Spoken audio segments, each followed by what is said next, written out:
Centenário resplandece numa igreja que a cada dia cresce. Centenário e EADERN, são 100 anos que o poder de Deus floresce. A paz do Senhor Jesus para todos. E no quadro Conhecendo Mais sobre as Assembleias de Deus do estado do Rio Grande do Norte, estamos aqui na cidade de Pedro Velho, Rio Grande do Norte, onde no município aqui próximo, onde tudo começou, onde tudo deu início das Assembleias de Deus aqui no estado do Rio Grande do Norte. E estamos aqui com o filho do historiador Daniel Galvão, que já dorme no Senhor, e ele também é historiador, irmão José Antônio Galvão. Ele vai contar um pouco da história das Assembleias de Deus aqui no Rio Grande do Norte. Ele conhece a fundo porque ele é servo do Senhor, o pai era historiador, ele é professor e historiador, e ele tem muito para acrescentar no reino de Deus. A paz do Senhor, irmão José Antônio Galvão, que Deus possa continuar te abençoando cada vez mais. Conta um pouquinho da alegria, conta um pouquinho dessa história das Assembleias de Deus, tudo que você estudou, passe aqui para nós. Pai do Senhor, com a aproximação do centenário da Assembleia de Deus, que foi no Pará, eu tive o cuidado de escrever, né, o que meu pai contava desde a minha infância, né? Então, o meu pai conheceu o avô dele, o tio-avô, Jusino Galvão, conheceu o tio dele, Antônio Torres Galvão, que foi pastor, foi governador de Pernambuco. O Jusino também foi presidente das Assembleias de Deus no Brasil e andou com Daniel Berg e Gunnar Vingre, né? Ele conheceu o pastor Antônio Lopes Galvão, né?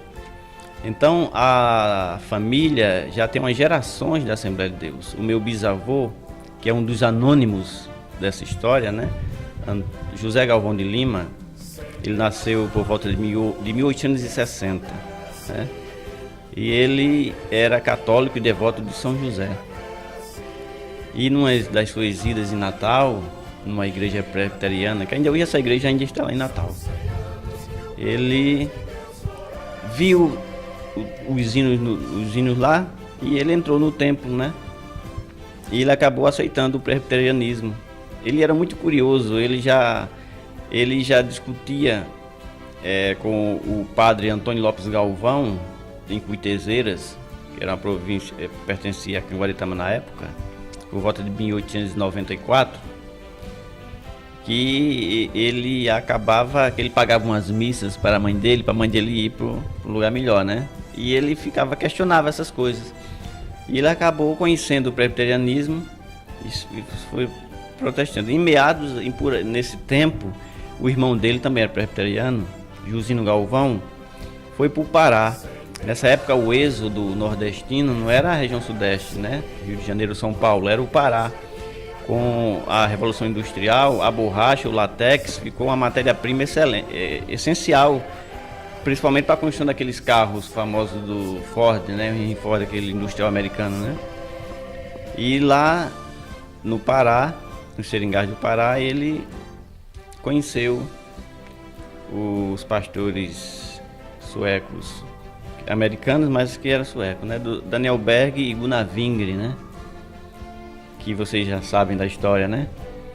E lá ele inovou com a igreja presbiteriana, né?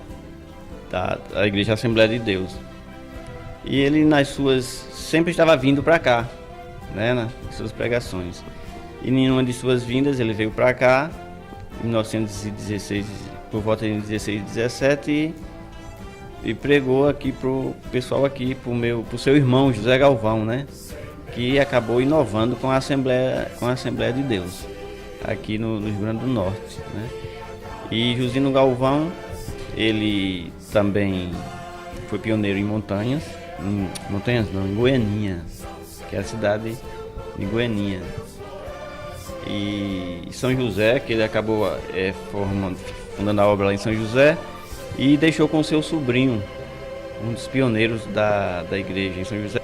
Numa das conversas, meu pai se lembra que o pai dele perguntou, Antônio Galvão, o pai do meu pai, perguntou: Pastor Clímaco, o seu país, a Colômbia, é um país, que tamanho é?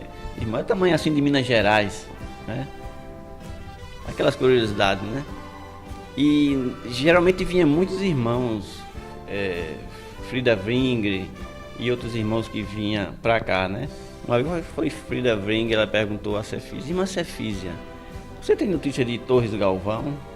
Torres Galvão já estava em Pernambuco, né? Ele já estava muito focado ele era sindicalista, né? E Antônio Torres Galvão foi de grande importância para o crescimento da Assembleia de Deus no estado de Pernambuco, né? Ele escreveu 3 hinos na harpa cristã, né? Ele é muito amigo de Joel Castro, né? Um grande pregador, né? E ele abriu muitas igrejas ali no estado de Pernambuco. Ele foi governador de Pernambuco com a morte do governador Agamenon Magalhães, né? E ele foi por volta de 1954, por aí, que ele foi para Pernambuco. A Igreja Católica ficou um pouco preocupada, né? Então ela havia mandado um frei capuchinho, muitos freis capuchinhos, inclusive um deles era Frei Damião, italiano, né? E ele, nas suas andanças, ele passou por aqui por volta de 1935 e ele arrastava uma multidão que ia inaugurar um cruzeiro na Rua da Linha e acabou passando na casa que tinha o nome Assembleia de Deus, que era onde se reuniam aqui no centro da cidade. Aí ele parou quando viu o nome Assembleia de Deus, aí num sotaque italiano ele disse, contou, disse: Irmãos, este aqui não é a Assembleia de Deus, é sim a Assembleia do Diabo. Aí muitas pessoas jogaram pedras na igreja, né? E como Frei Damião dizia que chamava de bode, né? Os cristãos, os protestantes, então as pessoas começavam a apelidar de bode. Inclusive o meu avô tirou meu pai da escola e os irmãos dele, porque estava difícil, porque na saída do colégio, da escola era os garotos jogando pedra, chamando de bode, berrando o tempo todo, né? E meu pai acabou tirando eles da escola. Até a professora da escola instigava também a gente pode chamar hoje de, como é que se dá o nome? Bullying. Então houve sim essas perseguições, né? Porque era considerado uma seita protestante, né? Inclusive. E também conte para nós, os cultos antigamente era feito de porta fechada, já com medo dessas perseguições, o povo não queria aceitar a nova doutrina, a Assembleia de Deus, o fogo pentecostal, mas acabou aceitando e Deus fez grandes coisas no estado do Rio Grande do Norte e hoje está aí a Assembleia de Deus com todo esse tempo, fazendo aniversário e glorificando o nome de Jesus. A perseguição no começo, como a gente percebe, né? A igreja primitiva, no começo, teve a perseguição. Os discípulos, eles eram presos, né? Eles eram açoitados e alertados a não pregar, né? Sobre aquela doutrina, né? E eles respondiam: devemos seguir a Deus ou aos homens, né? Então, mesmo com a perseguição, às vezes os cultos aqui em Pedro Velho eram de porta fechada, né? Temendo alguma represália, mas tinha os cultos. E o pastor Antônio Lopes Galvão, que foi um dos primeiros pastores aqui de Pedro Velho, ele pastoreava essa igreja, inclusive ele vinha do Coité a pé para cá, né?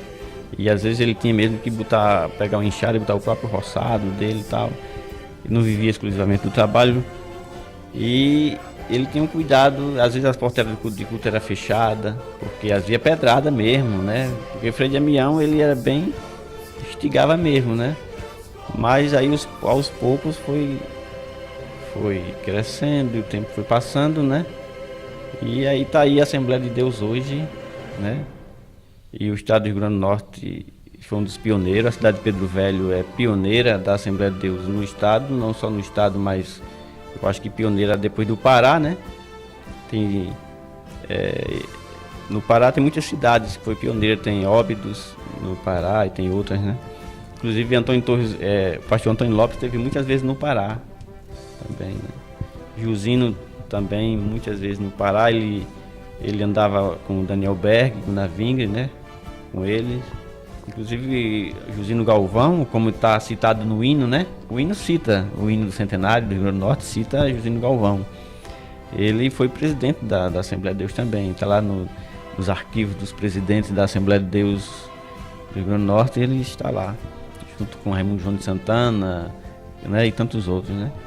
Sendo o relato do meu bisavô, né, José Galvão de Lima, que ele foi o primeiro a romper com a Igreja Católica, né? Ele foi o primeiro a romper com a Igreja Católica e foi muito difícil porque a cultura era católica, era a única religião oficial e não se admitia outra. Então esse rompimento foi muito difícil e meu avô, que era um homem considerado na cidade, ele começou a ser desconsiderado e precisou ir a Natal pedir um mandado de segurança para poder andar na cidade, porque estava muito complicado para ele viver em Pedro Velho, devido a ele ter rompido oficialmente com a Igreja Católica nesse momento. Então foi algo muito difícil para ele, que meu pai fala, que ele sofreu muito, perdeu amigos, parentes. Depois foi que ele foi conquistando, através do Evangelho, os parentes, mas também perdeu parentes assim que não aceitavam que ele rompesse com o catolicismo, porque a família era também católica também, alguns, né? Eles também chegaram a ser taxados de bodes, receberam apedrejamento nas igrejas também? Isso é verdade. As crianças não poderiam conviver com as outras, não podiam andar nas ruas. Tinha crentes, comerciantes que não vendiam mais, porque Frei Damião falou que filho de bode era bodinho. Então não podia vender leite a eles. Então teve comerciante que saiu, que fechou e o comércio foi para o Rio de Janeiro, que não pôde sobreviver em Pedro Velho e Montanhas. Tem relatos, eu não lembro agora dos comerciantes, mas meu pai sempre falava, teve comerciantes que teve que fechar as portas em Montanhas, porque Regis, né? Porque não pôde conviver, nem poderia ser mais comerciante, porque ninguém comprava ele. No decorrer do quadro Contando as Histórias das Assembleias de Deus no estado do Rio Grande do Norte, estamos aqui em Pedro Velho, Rio Grande do Norte, com o pastor Ezequias. E ele também faz parte dessa história. Ele vai contar esta alegria de ser pastor da cidade que é a pioneira, da cidade onde nasceu o fogo pentecostal no estado do Rio Grande do Norte.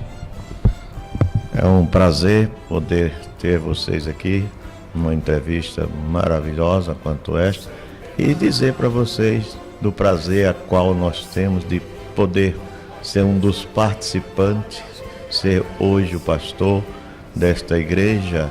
Para mim é um privilégio poder fazer parte mais de perto de uma história tão bela e estar numa igreja a qual Deus tem nos abençoado, Deus tem nos dado a virtude do seu Santo Espírito para poder prosperar diante de Deus na ação espiritual, aonde nasceu a Igreja Evangélica Assembleia de Deus, no estado do Rio Grande do Norte, a qual nós estamos hoje aqui há 4 anos e dias nesta tarefa.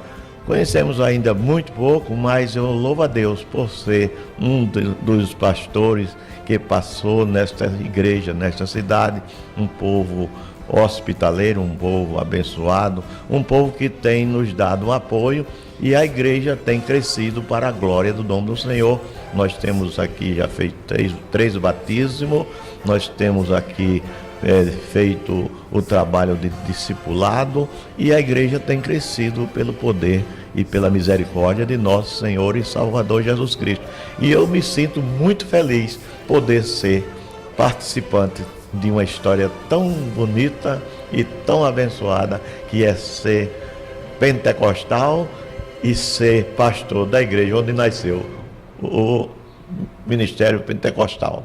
Nós estamos aqui dentro de um lugar que a chama tem crescido, até porque o importante de nossos dias é nós entendermos que se nós não acender sempre, ou seja, não estiver sempre dentro do fogo, nós não vamos conservar esta missão de sermos pentecostal. E graças a Deus, a minha esposa, ela tem se empenhado em fazer muitos trabalhos de consagrações, e nós participamos, e o fogo pentecostal sempre crescendo, sempre avançando, e o povo sempre se alegrando com a esperança que nós temos de um dia nos encontrar com o Senhor, porque se nós deixarmos este fogo apagar, nós vamos deixar aquilo que de melhor na vida de um ser humano evangélico, que é o Pentecoste, que é o Espírito Santo,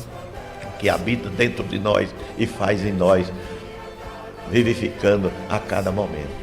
Essa é uma satisfação, esta é nossa alegria, porque conservamos a palavra e conservamos o Espírito Santo vivo dentro de nós e vivo dentro da nossa igreja. Uma igreja que a cada dia